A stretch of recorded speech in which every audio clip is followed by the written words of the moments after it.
Magandang umaga, ngayon po ay araw ng Martes, May 27, 2025. Update po muli sa lagay ng panahon.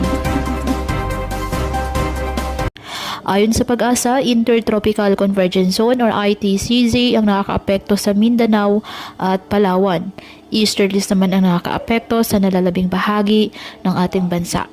Wala pong bagyo o low pressure area na minomonitor sa loob at labas ng Philippine Area of Responsibility ayon sa Pag-asa.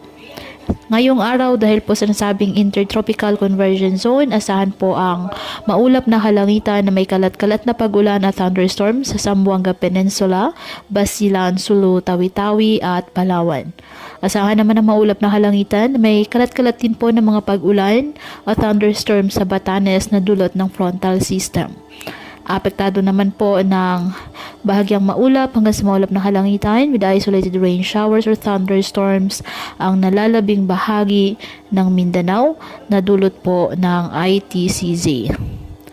Ang Metro Manila at nalalabing bahagi ng ating bansa apektado po ng easterlies.